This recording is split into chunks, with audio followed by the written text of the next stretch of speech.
What's going on, gang? How are you guys doing tonight? I'm excited. I am excited. We are talking about habit number three tonight.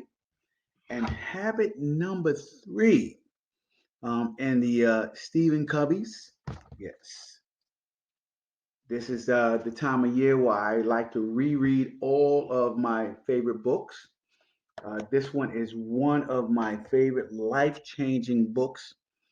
And I figured, something, during this pandemic, and is shut down, I would break down the seven habits. So today I'm talking about a powerful habit, and it is habit number three. And habit number three is called put first things first. Now, how many times have you guys heard that?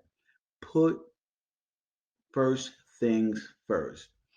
And it may vary depending on who you are and the life that you're living, but putting first thing first is universal for everyone. It is what everybody needs to do. And I got two questions for you guys. I'm going to ask you, and I want you to write them down and think about them. And then we're going to get to them later on in the chapter where I'm going to help you to develop those two questions that I asked you in the beginning.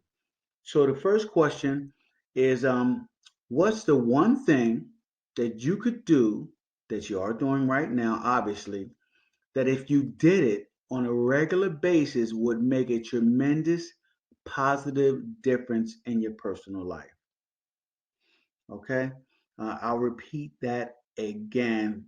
And I'm gonna go to the whiteboard anyway, guys, but I want to repeat that again so you guys hear it, and I want you guys to think about it. Okay.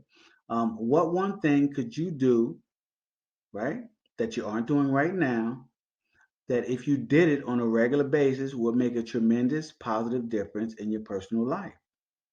The second question is, here you go, guys. What's the one thing you can do in your business and professional life that will make a tremendous positive difference in your professional life? Now, as I think about that, and you guys are contemplating on those two questions that I asked, let's pop open the whiteboard. All right. And we got this whiteboard going here, guys. And I love the whiteboard because what you guys can do is you guys can screenshot it, and you guys can see what I'm doing, how I'm doing it, and my process as I walk through it. Listen, this is my journey to become a millionaire. And in my journey, right, there's a process.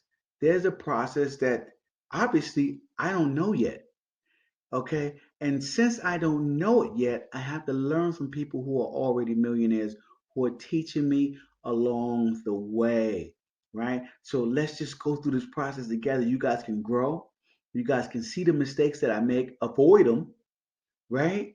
And you guys can in turn, okay, time collapse and jump ahead and find that next mentor, find that next person who's going to take you to the next level, because that's what it's about. It's about growing and achieving more each and every day. So as I start this chapter, I want to start off with a quote that I saw, and it is, things which matter most must never be at the mercy of things that matter least. And that's by Goff. That is powerful. Just think about that as I say that quote, right? Things that matter most must never be at the mercy of things that matter least. How many of you guys go through life like this, letting things that truly, truly don't matter control your entire life, man? The decisions that you make, the family decisions, the business decisions, the personal decisions.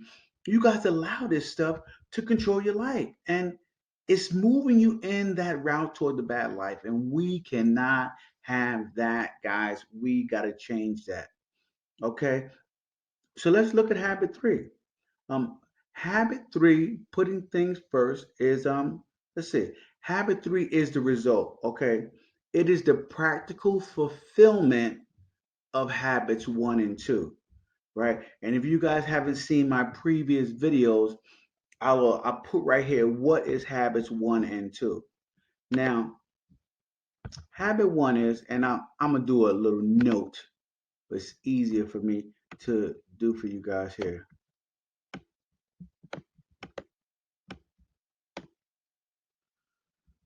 All right, here. All right. Habit one. All right. Habit one, if you guys don't recall, it's when I said you are the creator, right? You are the creator,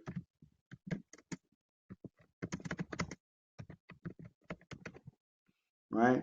You are in charge.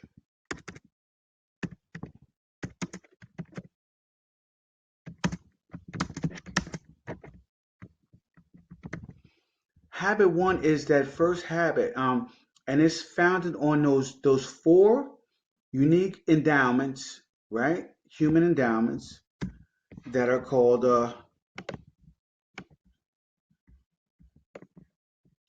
gonna just make this a little smaller right here. This is habit one.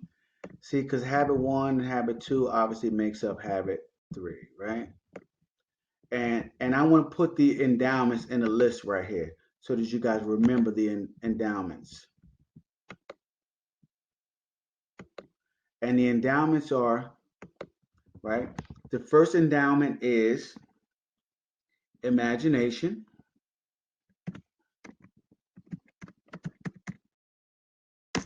The second endowment is your consciousness, right?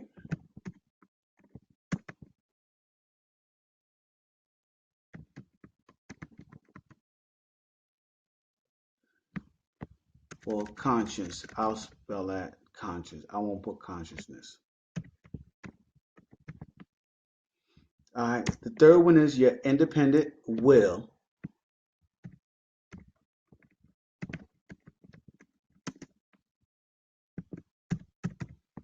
And the last one is self awareness.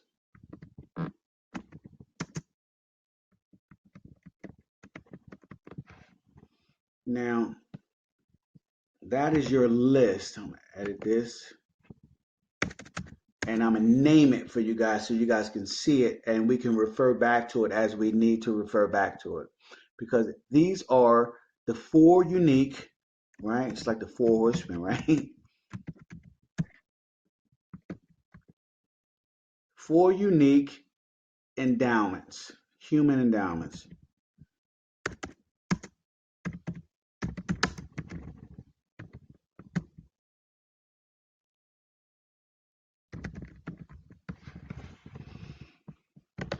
All right, that's powerful right there.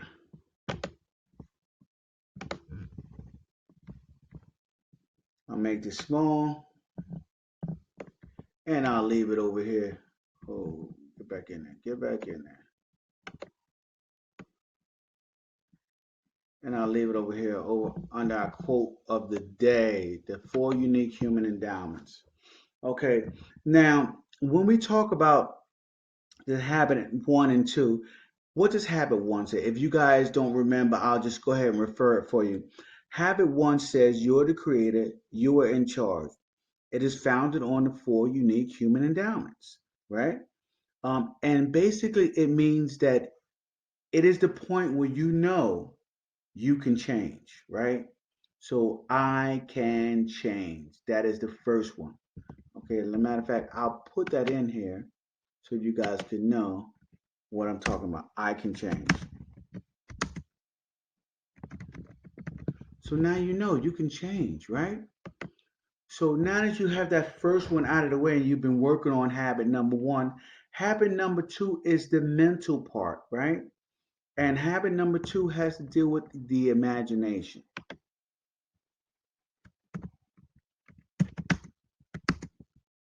Habit two is the mental.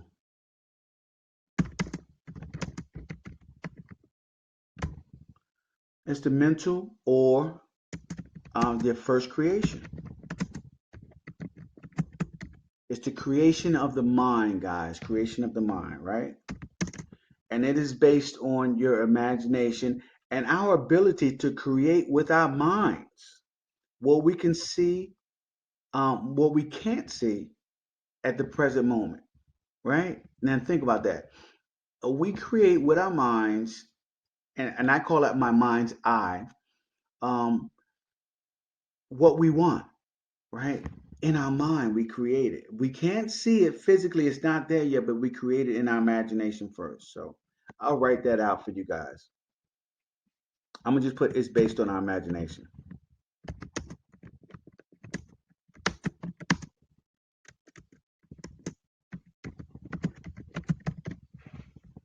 Okay. All right. So it's based on our imagination. I'll put this up there right here next to habit number one, and you got habit number two. So now you guys know what both habits are based upon, right? And from these two habits comes habit number three, guys. Habit number three comes from this. And habit number three is the oh, let me correct that, guys. Habit number three is the physical creation, right? It is the manifestation of one and two, right? I'm always writing down my goals for the day, and my goals for the day are always I'm going to manifest my goals, right? So in order to manifest your goals, right, what do you have to do? You have to have habit one and habit number two down pat, right?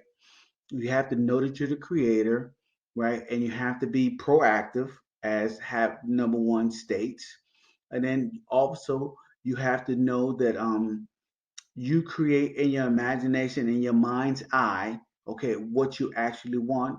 And then third is that physical creation. So habit number three is the physical creation, the baby, the child of habit number one and habit number two.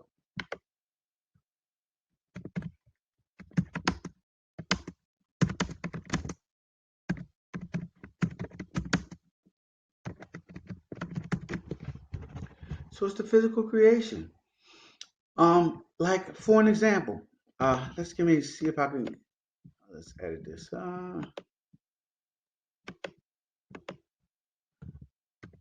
Here's the physical creation. I mean, and that's simple. Simply put, is the physical creation of one and two, right? Um, but now let's talk about that one and two and the habits. Let's get this all lined up here. Um, it is a day in day out work, right? Let's say, for example, you want to create in your mind's eye, right? Now that you're the creator, you want to create a business that generates $100,000 a month, right? And so you imagine that you already know that's habit number one, that you're the creator and you create that. Habit number two, you mentally think of the processes, what you need to do, how you need to do it, and you visualize it, and you bring that manifestation to number three, physical, the physical creation, the day in, day out work, the daily work of your manifestation. So you're doing it day in, day out to create that business.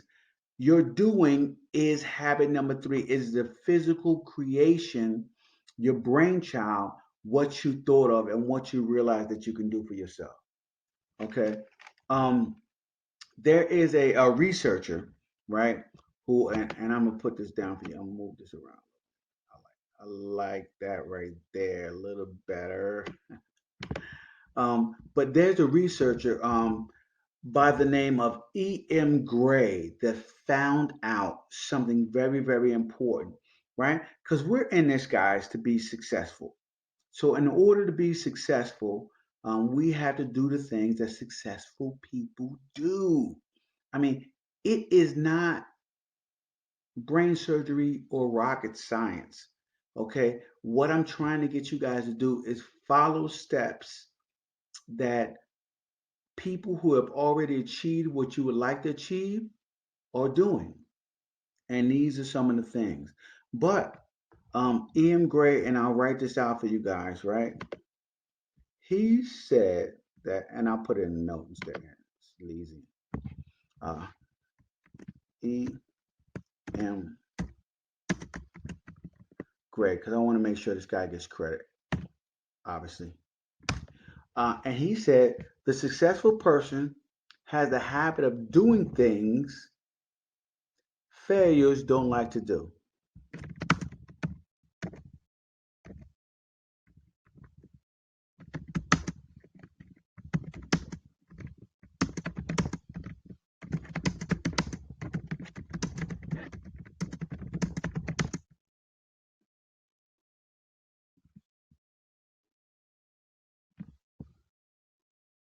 Doing the things.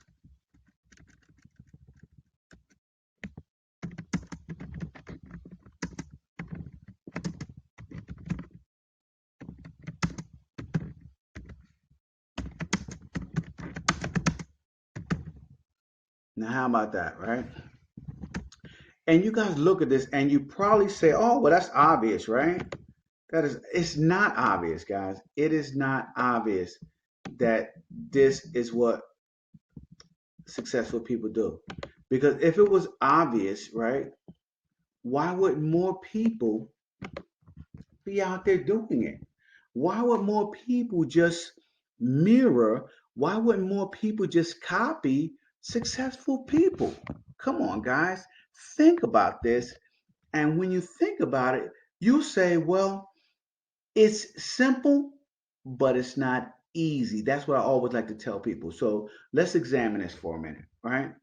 Um, the failures, what Ian Gray also said was failures also don't like um, doing the things that they like because their dislikes are stronger than their purpose. Now think about that, right? If your dislikes are stronger than your purpose,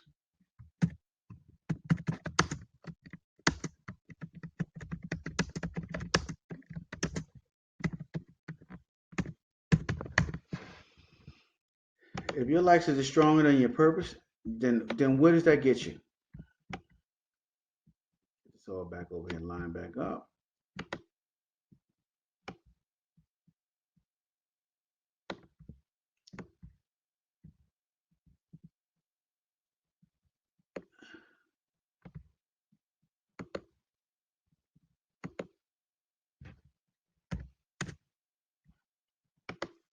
What happens to a person whose dislike is stronger than their purpose? Hmm? Obviously, they are controlled by their dislikes. It has a greater pull. Their emotion of not liking to do something has a stronger pull on their life than having a purpose to get something done. And you can't have that. I'm not going to allow you, okay, if you are learning from me and we are growing together, I'm not going to allow you to believe that that is how you're going to have a good life. It is not how you're going to have a good life. Okay, your purpose has to be stronger than everything. It has to pull you through life. Okay, like Thor's hammer, just pulls you right through life. All right, that's what a purpose does. His hammer is his purpose. It's powerful, right? So I love the Marvel movies, so I just wanted to quote that, by the way. Okay, but all right, to get something hard done, right? What did this require? Let's talk about this. To get something hard done, since we're doing some nice, good training lessons, I'm gonna give you guys another list here, and the name of this list is to get something hard done. How about that?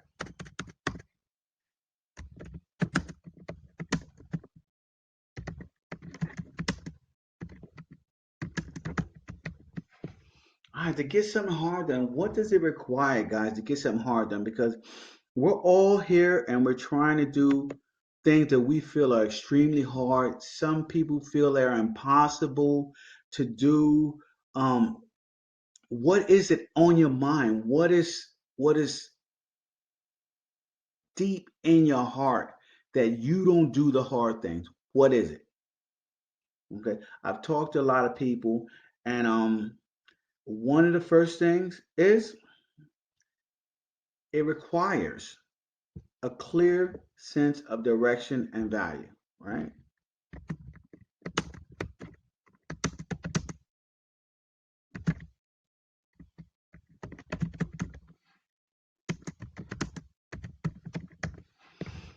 A clear sense of direction and value. All right. What is the next thing it requires? I got this from my book, Think and Grow Rich, but Stephen Covey also talks about it in his book, and it is a burning desire toward your purpose that makes it possible to say no to other things. Wow, let's write that down. A burning desire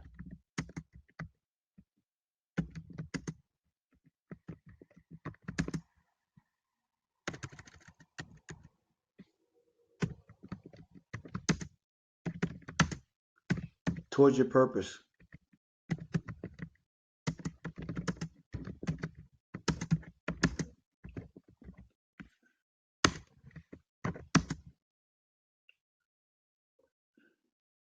that makes it possible, not makes it hard.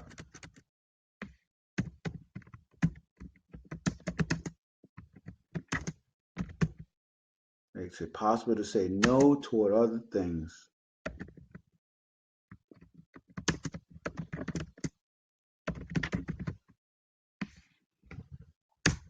I mean, that makes a lot of sense, right, guys?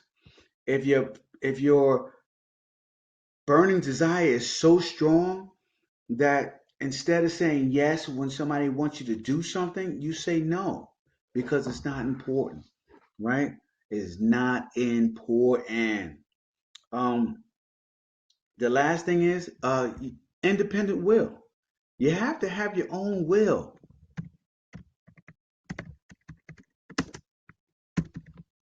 Your will has to be strong enough to move based on your values.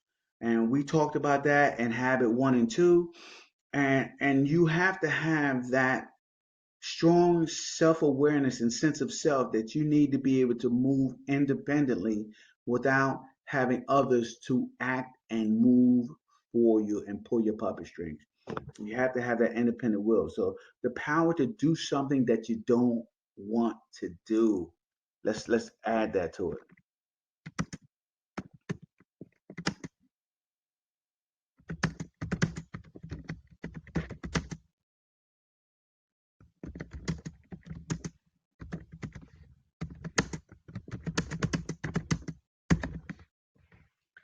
Okay, so listen. So that's the power of doing something when you don't want to do it. Look at this here. Move this around. I'm gonna make it a little smaller so you guys can see the whole thing.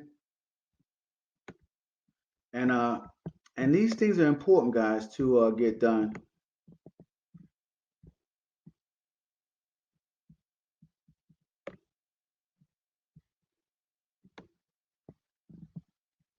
I don't know what this thing is.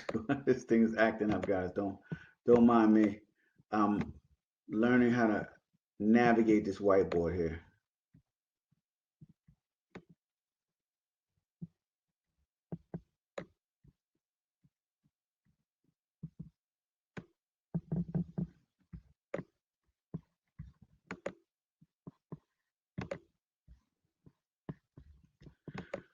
All right, so let's move on here.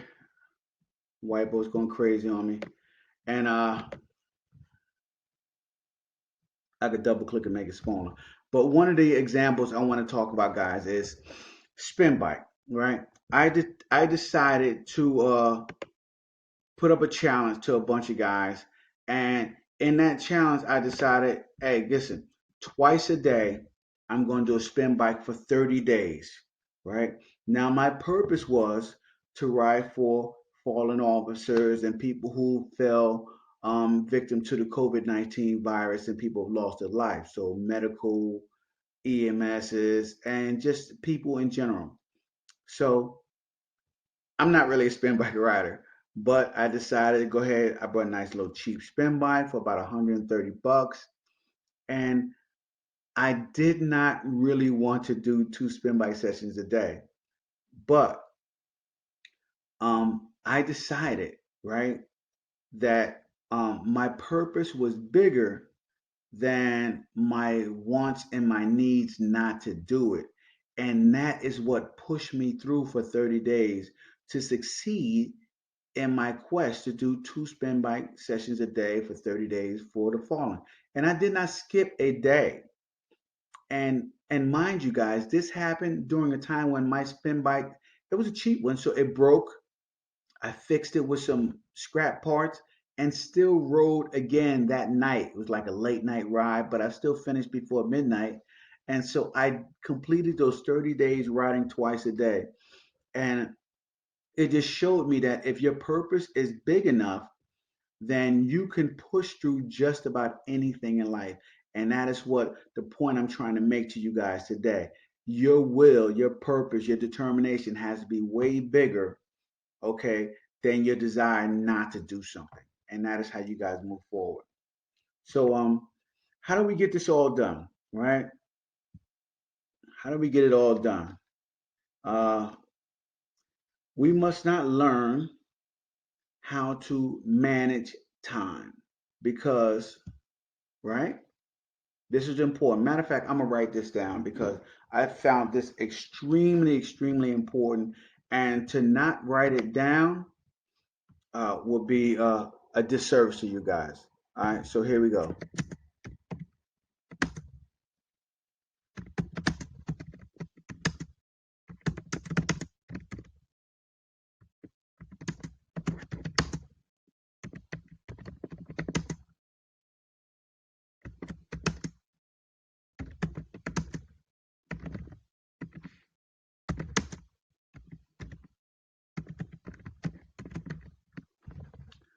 For most, that's impossible.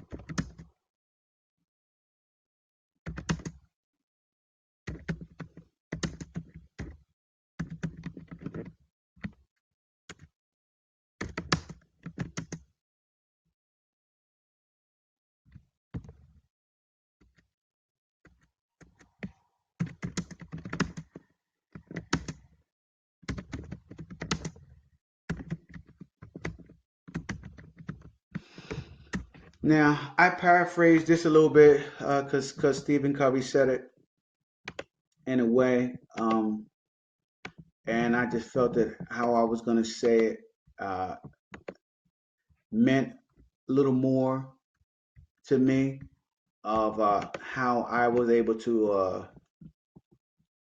just interpret it in my life.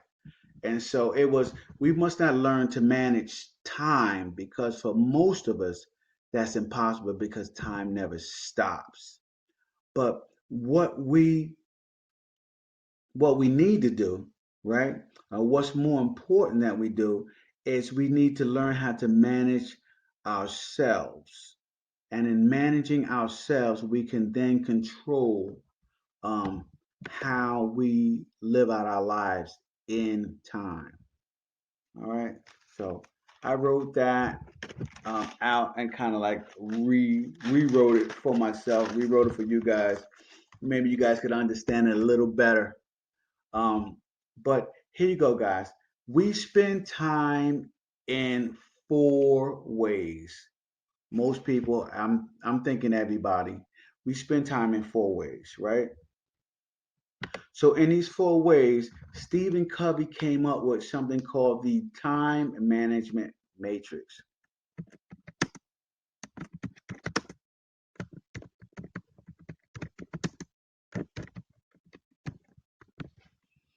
So in the time management matrix, and this is how I got this little box sitting over here waiting for you guys, the time management matrix. All right, there are four quadrants. There are four quadrants in this time management matrix, and everybody spends their time in one of the four quadrants, all of the four quadrants. This is how we spend our time. Also, so let's break it down here. You got the first quadrant right here, which is as four quadrants. Now I'm gonna write this out for you. You got things that are urgent, right?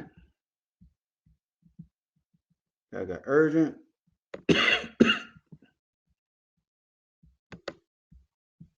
non-urgent,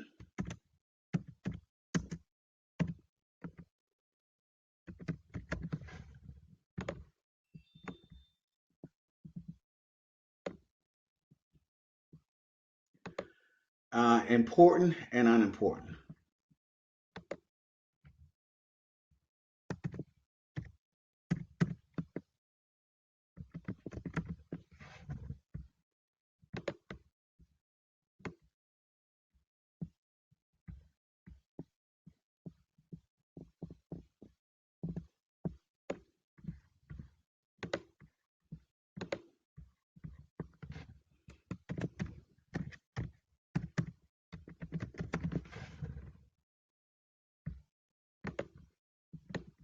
All right, so unimportant, important and unimportant.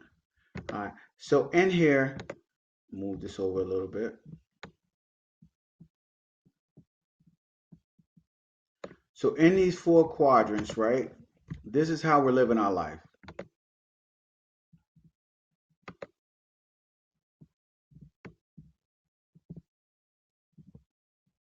And Stephen Covey got it set up like this a little bit.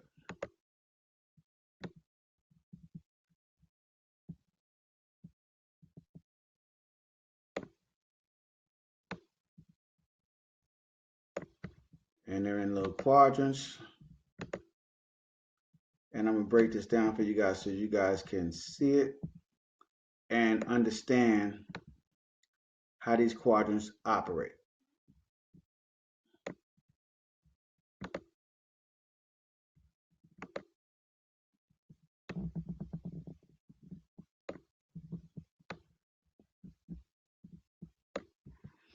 All right, so in these four areas, you have four boxes, and we'll call those four boxes quadrants. And you got, I'm going to just do Q1.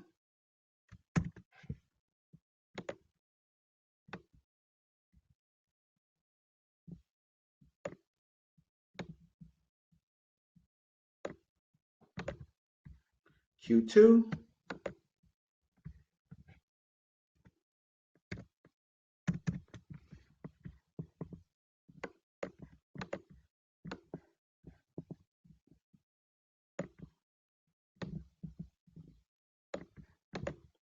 Quadrant 3, Q3.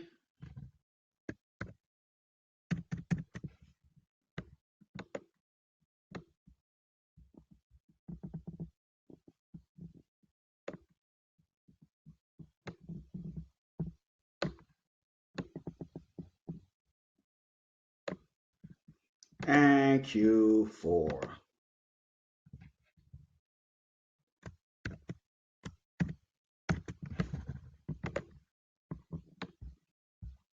Now with all these quadrants, right? And by the way, guys, this is probably what the most powerful part of this whole training. This is probably the most powerful part of the entire lesson that I'm going to give you guys when it comes to managing your life and becoming extremely effective in all aspects of your life and everything that you do. Okay. I'm horrible with writing straight lines, but here we go.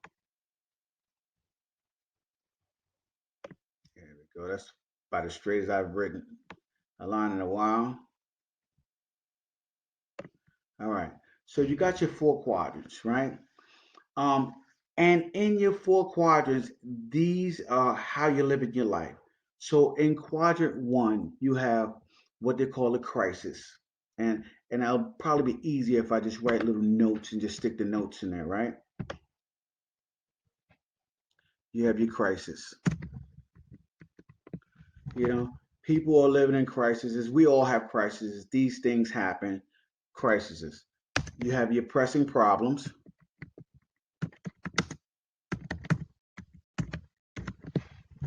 And you have your deadline driven projects, right? Work.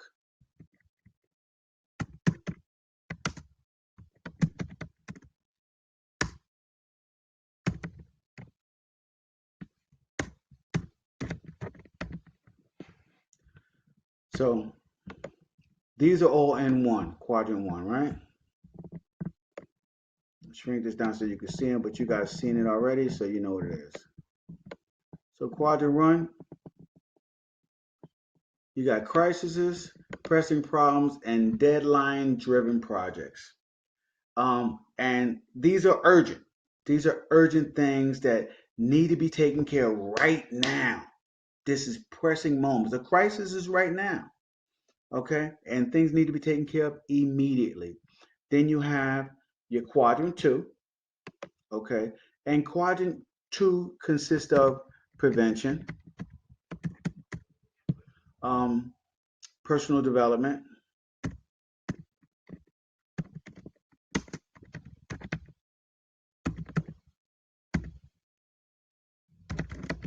I think Stephen Covey calls it PC, relationship building,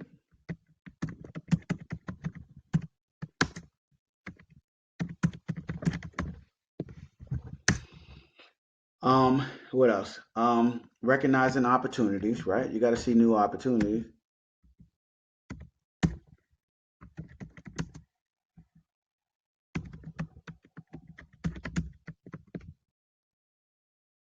Um, and recreation, planning and recreation.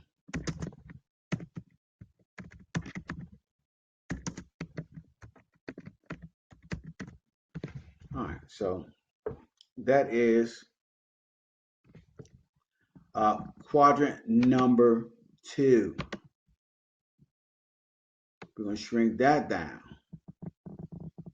nice and small and fit it in this little box right here. So that's quadrant number two, right? So you got quadrant number one, which is crises, and quadrant number two, which is preventing crises and personal development and building relationships, et cetera, et cetera. All right. And that's non-urgent. But if you look across the scale, it's non-urgent and it's important. Now, next you have quadrant number three. Quadrant number three, I'm gonna tell you, most people I see spend a lot of their time and way too much time in quadrant number three. And quadrant number three is basically some calls, right? Some text,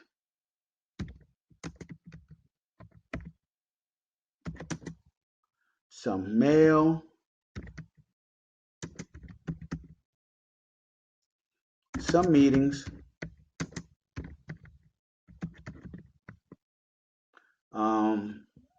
a few pressing matters,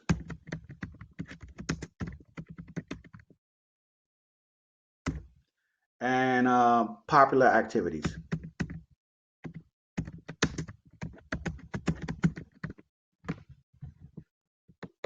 Okay, so there you go. Basically, quadrant number three. If you guys look at quadrant number three, and as you see it here, as I move it over to the quadrant number three board, you guys will see, and you guys will notice that most of the things that's going on in quadrant number three are based on someone else, right? Outside forces that are getting you to believe that something is urgent. But if you will see, it's also unimportant, right? They're urgent, but they're unimportant to you and your purpose and your goal. So remember that as I tap into now quadrant number four. And quadrant number four is just busy work, right?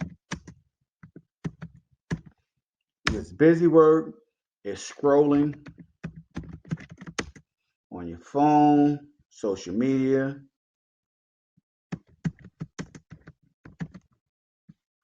It's pleasant activities.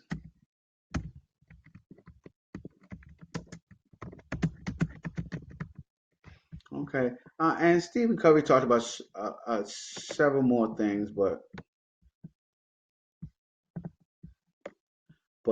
you guys get the picture of what I'm talking about in quadrant four. Quadrant four is definitely not the quadrant you want to be in when it comes to becoming productive.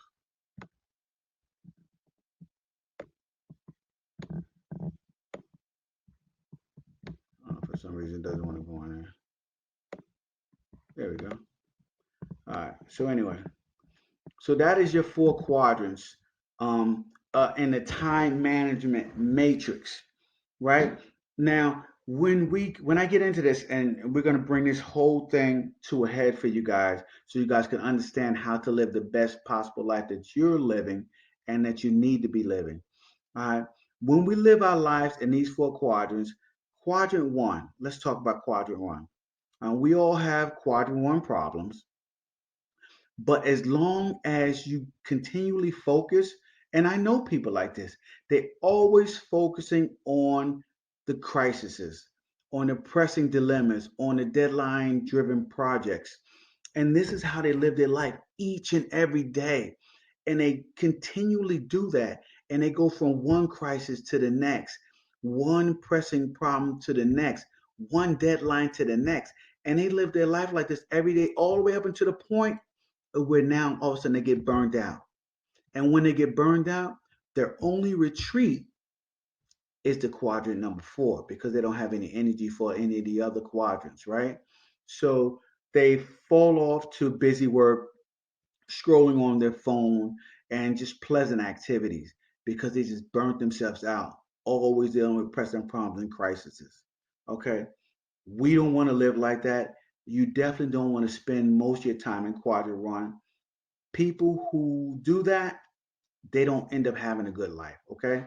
So now, the most people that I see, right, um, is in quadrant number three, right? Oh, and the results of quadrant number one obviously is it results in stress, burnout, and constant crisis management, and they're always putting out fires. Is that how you really want to live your life in quadrant one? Always putting out fires? No. Now, another large group, believe it or not, is in quadrant number three. That's right. You thought I was going to say quadrant number two. Nope. Quadrant number three, another large group of people is in quadrant number three. And in quadrant number three, right? What is quadrant number three based on? Some calls, some meetings, everything else, right? So they're always reacting to things that they feel are urgent, assuming that they are also important. See, but when you have this matrix set up in your life, and you guys, listen, it's important. I want you guys to, we're going to talk about this. I want you guys to have to definitely create one of these. When you have this matrix set up in your life, you will see that things that are urgent but unimportant, you have to make sure that you pay attention to these things, right? And a lot of times, more often than not, the urgency that is placed on a lot of these things in quadrant three are based on the priorities and expectations of other people.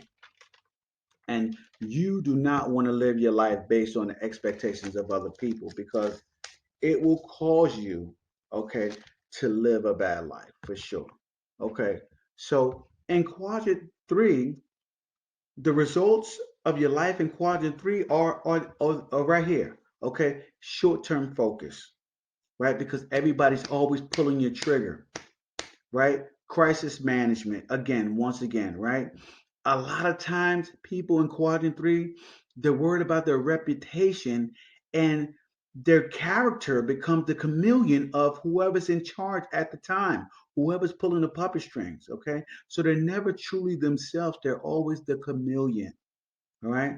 Okay. So next, um, they don't have time for goals. They see goals and plans as worthless because someone else is controlling their life and controlling their day and controlling their puppet strings. They feel victimized most of the time and out of control. And they have very, very shallow, broken relationships. Okay. They haven't have fulfilled relationships because they're spending their time doing a lot of stuff based on what someone else wants them to do. Okay. Now, people who spend their time exclusively in quadrant number three and four, as I didn't talk about, these people they just lead irresponsible lives.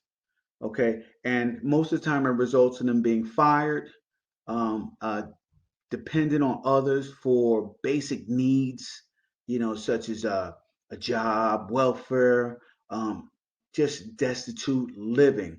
And that is the people who live in quadrants three and four. Okay, now if you want to be that effective person, because that's what we want to be here today, and that's what the whole lesson is about, you have to stay clear, because effective people stay clear of quadrant number 3 and number 4.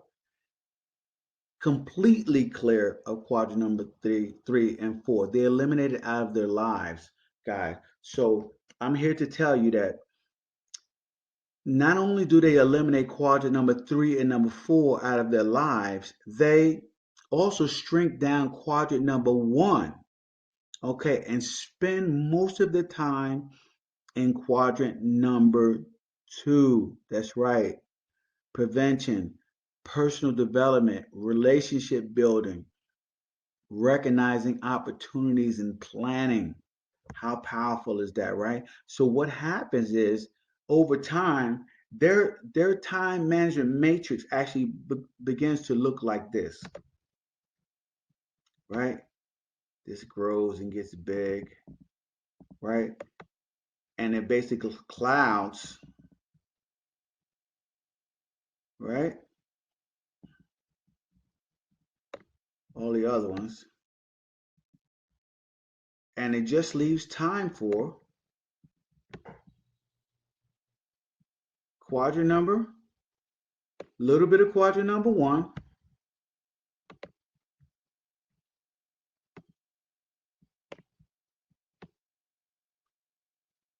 and quadrant number 2. So that's how your matrix ends up looking, and you become a very, very effective person living a very effective life, getting things done. You spend the urgent and important time in crises and everything. You take care of those, and you make sure you spend time minimizing those. But the bulk of your time is in personal development, relationship building, and recognizing opportunities and planning, right? So you control those few crises, right? So when you identify Q2 as an activity, you know uh, that you are not neglecting your life, okay? And it will have a significant impact. All right. Now, guys, one of the things that I want you to do, right, and wrapping this all up is, I got my 3 circles here, and those 3 circles serve a purpose. 3 things I want you to do. The first thing I want you to do is identify. So identify a Q2 activity.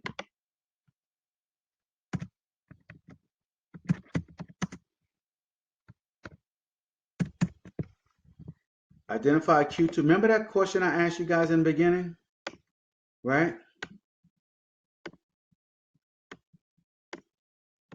This relates to that right now. So identify a quadrant 2 activity, okay, that you know has been neglected, right?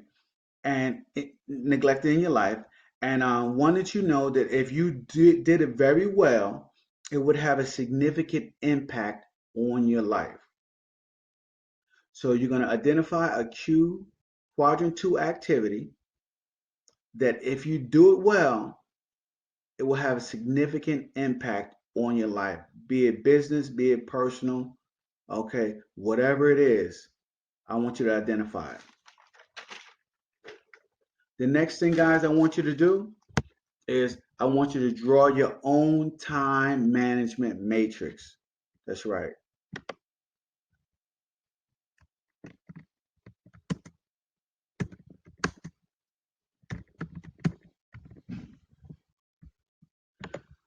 So draw your own time management matrix, guys. One of the things that I always ask people to do when I'm training you is when I'm helping you have a better life is to be proactive. Be proactive and get things done when I say get them done. So a timely manner is important, guys. I would suggest you do this first thing in the morning, right now, after you watch this video, when it's fresh in your mind.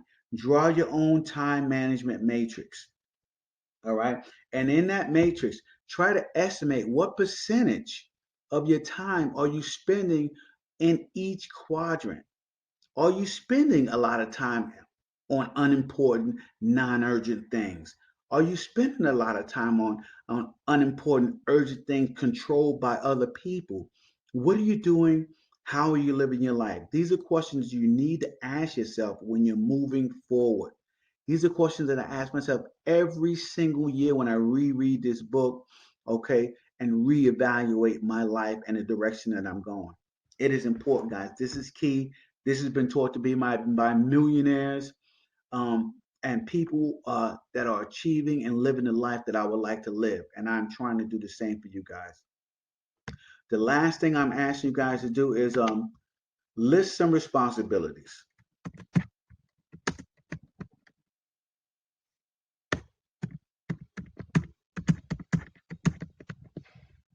Make a list of all your responsibilities you have to do, things you have to do throughout your day. And in those responsibilities, I want you to write down who can you delegate those responsibilities to? Who can you delegate them to? Who can you train up? Who can you make better to take on all of the responsibilities that are in those other quadrants that you really don't need to be dealing with? Okay. Who can you train up to deal with a lot of the meetings, go to the meetings for you, and handle a lot of the phone calls and the emails and the text messages? Maybe you can get a virtual assistant or something. It's a lot of things you can do to delegate responsibilities to other people. And in doing so, you will free up a lot of time to spend in quadrant two. Quadrant two is the power quadrant, guys. It will allow you to put first things first, okay, because it will clear the table, okay, of a lot of things that are unimportant and non-urgent in your life. Okay, so hopefully this has been a tremendous training for you guys. I'll be coming to you guys with habit number 4. You guys should be on the move now. You guys should really be killing it right now with these 3 habits and putting together that best life ever. All right. So you guys have a great day, fantastic evening, and I will talk to you later. All right. Bye bye.